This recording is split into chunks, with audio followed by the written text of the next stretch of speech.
Sebelum ke ceritanya, gua mau curhat dikit ya tentang channel saya gitu. Banyak yang nanya sih di grup maupun di komentar YouTube.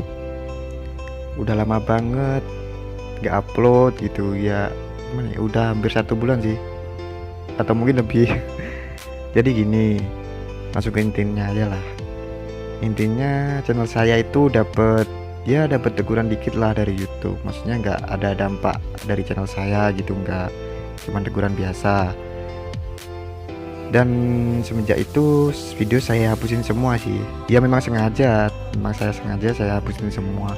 Bahkan video saya itu ada berapa ya, 50-an lebih sih kayaknya.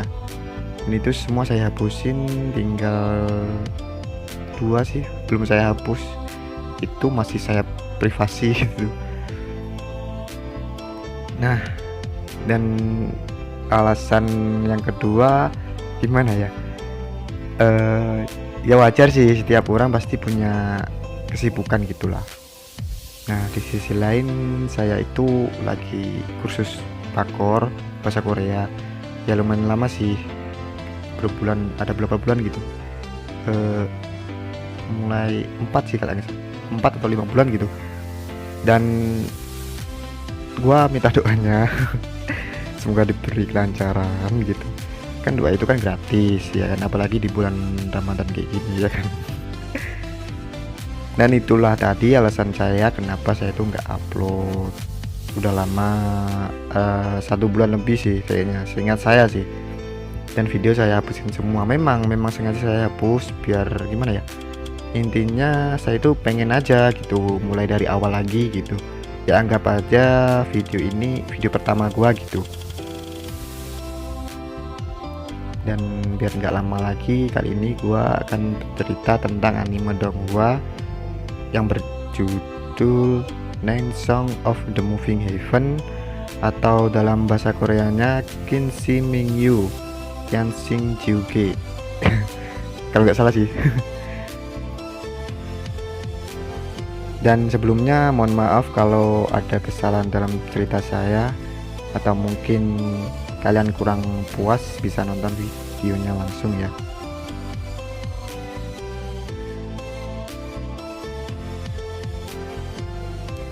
Cerita diawali dari seorang murid bersama gurunya, sebut saja Hanfei, bisa dibilang karakter utama. Bersama gurunya sebut saja Master Gunshi dari sekolahan Confucian. 也许我该出发了。好，终生铭记。出发吧，韩非。 Di scan berikutnya, Hanfei bertemu dengan Linse yang merupakan temannya dari sekolah Confucian. Saat itulah Hanfei memberitahu pada Linse bahwa ia ingin kembali ke negara Han. Singkatnya, negara Han merupakan yang terlemah dari 7 negara, dan yang terkuat yaitu negara 没 Shin. 办法，那是我的国，也是我的家。七国之中最弱小的，以师兄的才华，实在是有些可惜。 Sedangkan Linse ingin pergi ke negara Shin. 大的屋檐下，去碰碰运气。你要去秦国，师兄见相，李斯比较喜欢。 Setelah itu, Hanfei segera berangkat menuju negara Han, yang dimana negara Han merupakan tempat tinggalnya.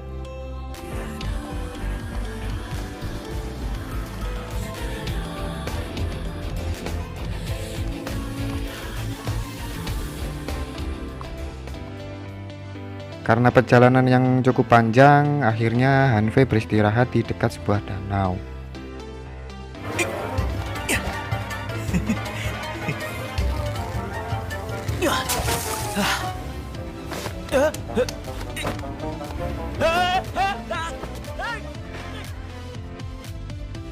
Setelah itu, Hanfei melanjutkan perjalanannya. Karena Hanfei merupakan seorang pecinta anggur, dalam perjalanannya ia berhenti di sebuah warung yang merupakan penjual anggur.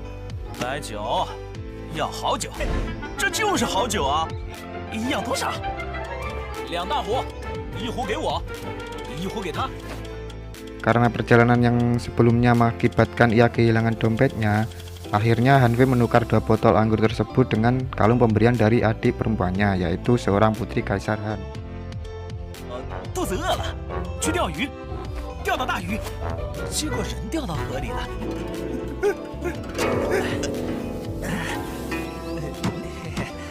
Desakan berikutnya terlihat seseorang yang sedang menulis surat-surat atau dokumen-dokumen penting, sebut saja Tuan Li. 李大人，如此深夜还在书写公文，卫兵，来人，有刺客！不会有人来的。 Namun, ia dibunuh oleh seseorang misterius yang merupakan anggota dari Nival, sebut saja Moya. 猜对了，不过唯一的奖励只有死亡。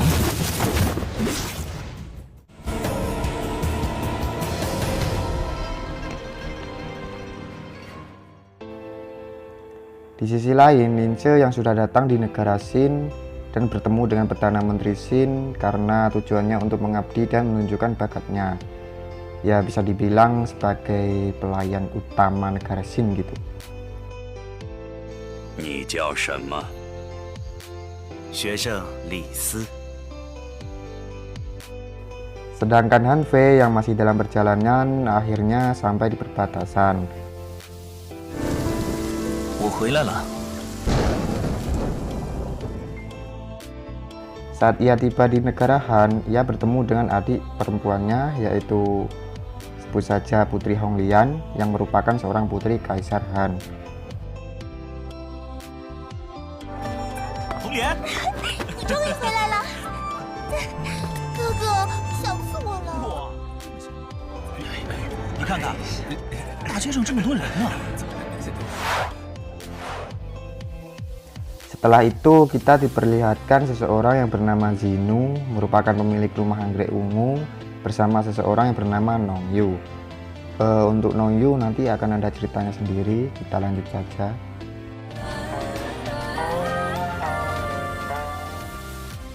Di sekian berikutnya, tepatnya di pinggiran kota Ginseng, seluruh pasukan yang mengawal Tuan Anping bersama Tuan Longquan yang merupakan kerabat Kaisar Han, beserta barang bawaannya yang berupa emas. Dalam perjalanan, mereka bertemu dengan pasukan misterius, mereka menyebutnya pasukan tentara hantu.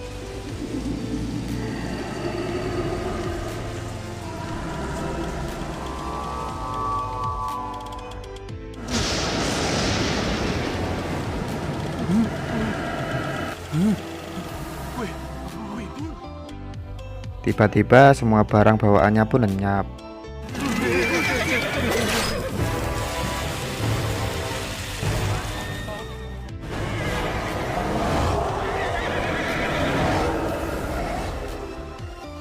Di sisi lain, Han Fei yang sedang berada di sebuah ruangan yang dimana ruangan tersebut merupakan tempat tukar-menukar barang sebagai berikut.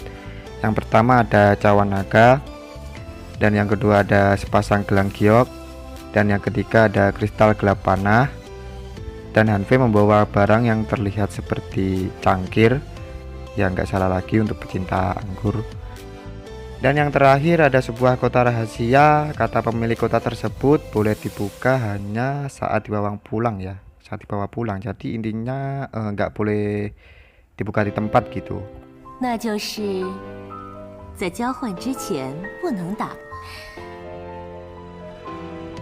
我的宝物是挑主人的，对于有些人来说。 Pemilik kota tersebut ialah Zinu, dilihat dari penampilannya ya. Tentu sepengetahuan Han Fei. Setelah semuanya selesai, Han Fei pulang dengan membawa kotak rahasia tersebut, ya walaupun bersusah payah untuk membukanya.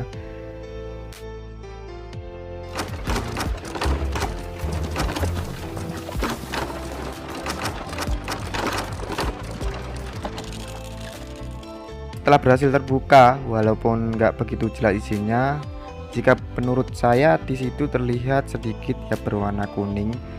Mungkin ini ada kaitannya dengan masalah sebelumnya, yaitu seluruh emas yang lenyap. Mungkin tujuan dari Zinu mengikuti acara tersebut memberinya sedikit petunjuk.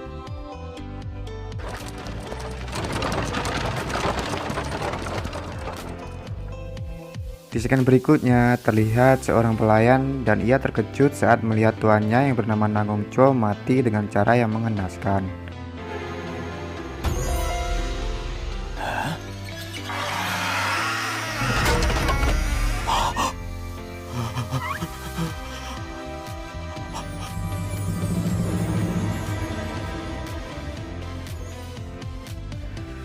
Setelah kejadian itu, di ruangan kaisar, beliau merupakan ayah Han Fei yang sedang berbicara dengan Ji Wuye, seorang jenderal. Ia merupakan anggota Nipol. Dan di sampingnya ada seorang perdana menteri, sebut saja Tuan Zhang. Mereka sedang membicarakan tentang kematian Nangong Chuo yang merupakan petugas ketua. Ji Wuye akhirnya merekomendasikan Tuan Zhang untuk mengupas masalah tersebut. Dan kaisar memberinya waktu 10 hari sampai masalah tersebut selesai. 相国，你可愿为君分忧？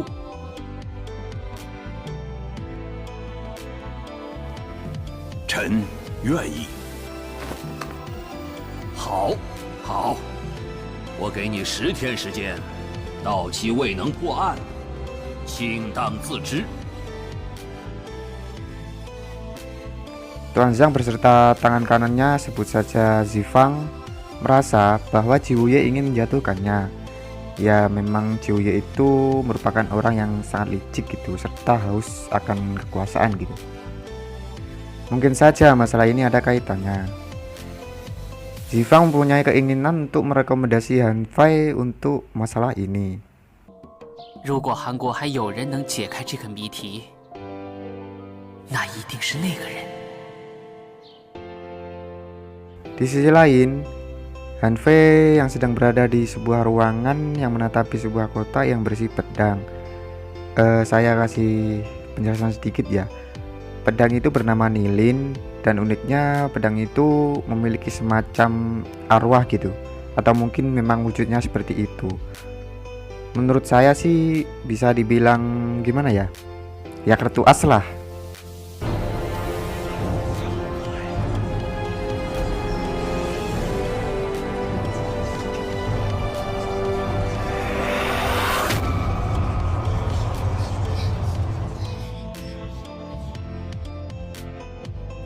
Di sekian berikutnya, Tuan Zhang bersama Zifang datang ke rumah anggrek ungu untuk bertemu dengan Pangeran Han Fei. 公子，相国大人和张良先生求见。相国大人雅量，我以酒赔罪。 Setelah itu, Han Fei mulai menunjukkan bakatnya dengan sebuah permainan. Lalu Han Fei menuangkan anggur ke dalam 5 cangkir tersebut. Tuan Zhang dan Zifang pun sedikit kebingungan karena mereka hanya 3 orang. Kenapa ada 5 cangkir? 这杯酒叫做南宫错，这杯呢叫做李希。 Ternyata kelima cangkir tersebut terkait dengan kasus yang mereka alami. Dan 5 orang kematian misterius dari petugas ketua, yaitu Nangong Chuo, Lixi, Yao Feng, Naong Ling, dan yang terakhir Wang Kai. Mereka semua merupakan tangan kanan dan kiri Tuan Zhang. Sedangkan untuk wadahnya yang menjadi Tuan Zhang sendiri. 相国大人，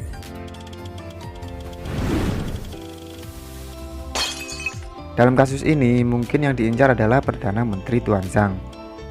Zifang meminta agar Han Fei membantunya, tetapi Han Fei meminta dengan satu syarat, yaitu agar Tuan Zhang merekomendasikan Han Fei menjadi Menteri Peradilan Pidana. 你在父王面前推荐我担任司寇之职，才请公子出手相救。 Setelah menyetujui persyaratan tersebut, Han Fei segera keluar. Saat itulah ia bertemu seorang pria yang bernama Wei Zhuang, yang merupakan seorang murid dari lembah hantu.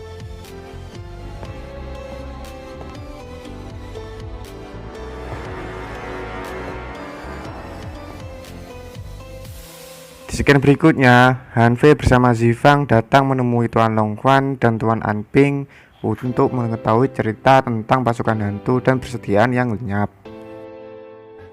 王叔英明，小侄想听听鬼兵劫军饷的故事。 Munculnya pasukan hantu di lembah Duanhun yang katanya tahun di mana negara Han mengalahkan negara Zheng.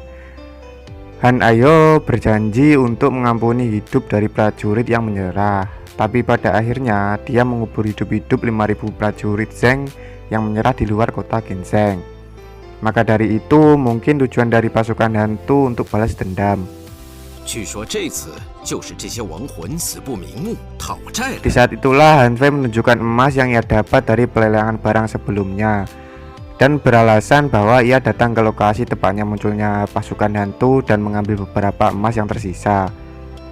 Setelah itu, Hanfei menunjukkan keanehan emas tersebut, yaitu emas yang larut dalam air dan terbakar dalam api. Jadi intinya emas yang dibawa sebelumnya yaitu emas palsu, yang dimana emas tersebut lenyap saat terkena air hujan. 两位王叔可曾听过水消金？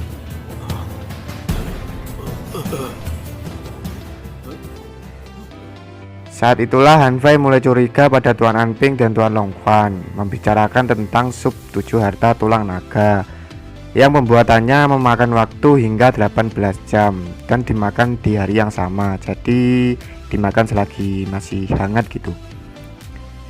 Jadi intinya saat Tuan Anping dan Tuan Longquan mengatakan persediaan tepatnya di pinggiran kota Ginseng membutuhkan waktu 3 hari 3 malam sampai ia tiba. Dan anehnya sup itu dibuat saat mereka tidak ada di rumah, atau mungkin mereka sudah tahu kalau persediaannya akan hilang dalam waktu 18 jam. 难道王叔在9个时辰之前就已经知道军饷会被劫？ Di scan berikutnya, Hanfei datang ke rumah anggrek ungu untuk bertemu dengan Wei Zhuang, seorang murid dari lembah hantu, untuk meminta bantuannya.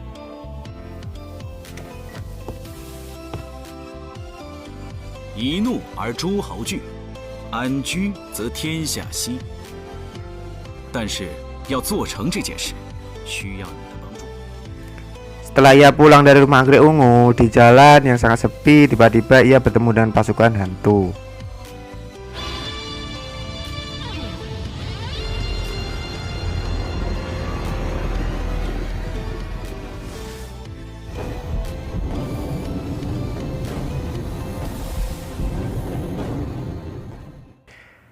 Di saat itulah Hanfei juga melihat seseorang yang misterius, walau nggak begitu jelas, tapi menurut pendapat saya dia itu merupakan seperti arwah dari pedang lilin kayaknya. Dan setahu saya itu gimana ya, Hanfei dan pedang lilin ini kayak udah gimana ya? Kayak udah janji gitu, kayak udah ngelakuin janji gitu, entah itu apa. Jadi intinya Hanfei dan pedang lilin ini akrab gitu, dan pedang lilin ini selalu ngelindungin Hanfei walaupun dia di saat-saat yang ya walaupun mengancam nyawa dari Hanfei, pedang lilin ini selalu datang nolongin gitu. Jadi gimana, kayak ya akrab lah. Tiba-tiba pasukan hantu itu menyerang Hanfei dan di waktu yang tepat Zenu datang untuk menyelamatkannya.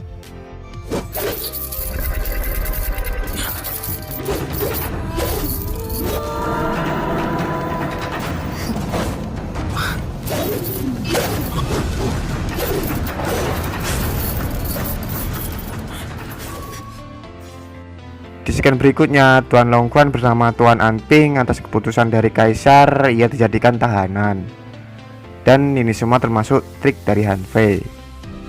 韩非，你把我们带到这里来，想干什么？王叔，我虽是晚辈，但在这里，我是韩国之父。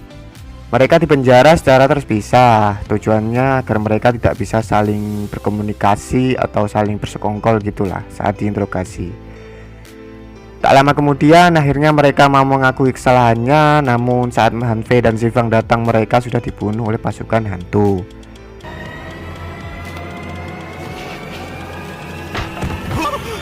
Mereka meninggalkan sebuah surat pengakuan. Kedua surat tersebut berisikan sama, yaitu mereka memang bersekongkol untuk mencurinya dan mereka tidak menduga akan memancing pasukan hantu. Mereka terus saja dikejar oleh pasukan hantu, karena itu mereka menawarkan dirinya agar pasukan hantu bisa tenang. Jadi dia itu menukar dengan nyawanya gitu. Dan anehnya, atas kematiannya barang berharga yang dipakainya hilang, sama seperti kematian petugas ketua lainnya. Dan makanan yang diberinya beracun. Maksud dari Hanfei yaitu kenapa pasukan hantu jika ingin nyawa seseorang kenapa harus pakai racun gitu. Kalau pakai racun mungkin saja ini semua ulah dari seseorang ya. Soalnya nggak mungkin kalau pasukan hantu kenapa harus pakai racun gitu loh. Mungkin maksudnya Hanfei gitu.